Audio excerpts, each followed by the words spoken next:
many things breaking last night when the news about the runaway man Vijay Mallya broke. Reports say it was voluntary arrest, which is probably why he got a bail in 3 hours as a reward. But what's in it for us? Well, nothing will stop Chris Gale.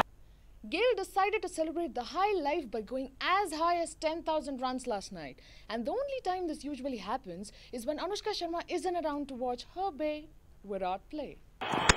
Got him, better stop. Sorry, I got a little distracted there. But let me introduce this legend to you.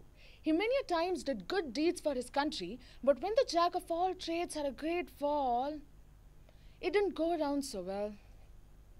It wasn't too long until his business started to drop from being uptown funky to defunct.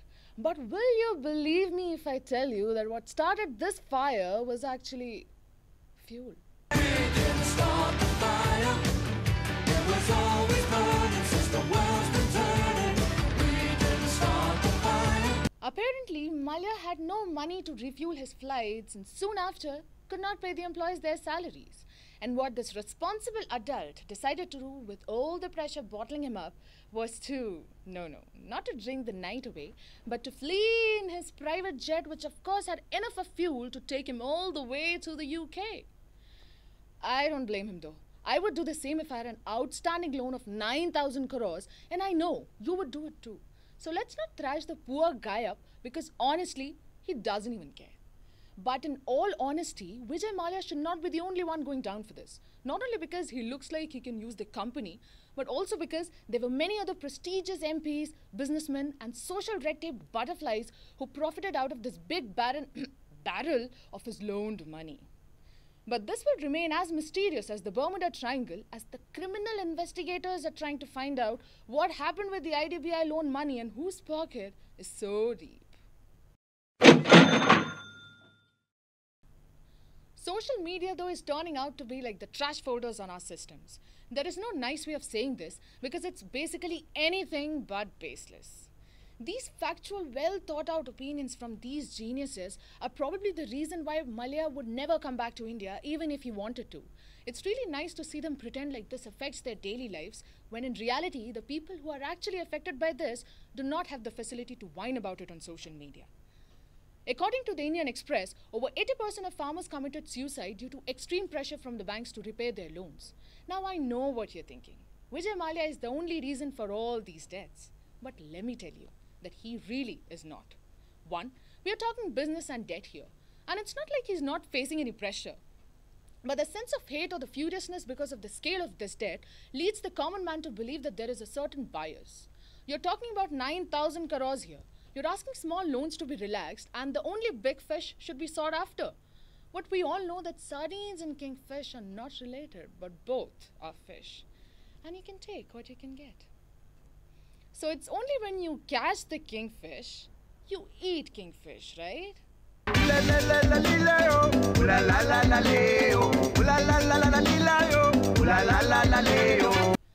system and the loopholes in our laws are the real slim shadies here.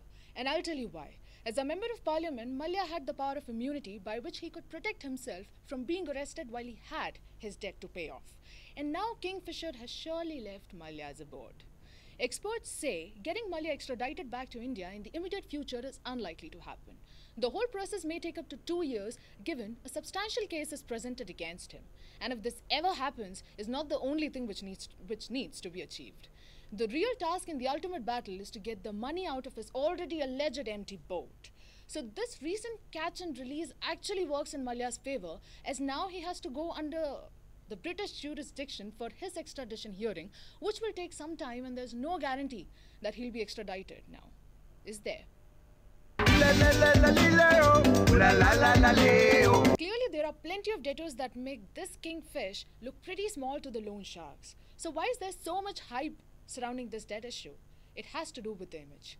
From swimsuit calendar shoots to lavish parties to IPL match presence, he has been the face of his brand.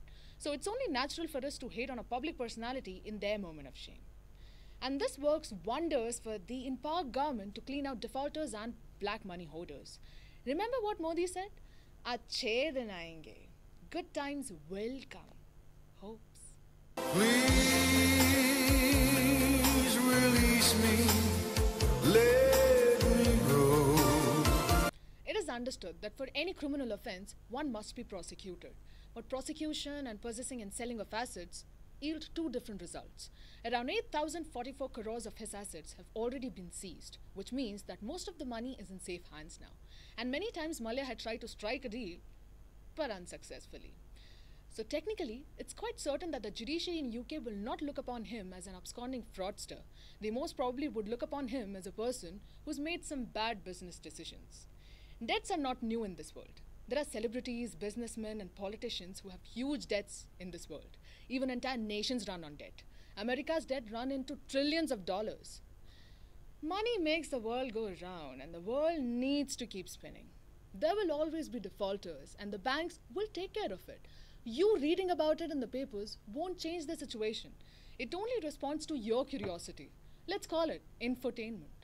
There's no business like show business, like no business I know. At the end of the day, we will have to wait and watch whether, as a result of over-lending, authorities will gather in united spirits to drag this man out of a plane. Courtesy Force India.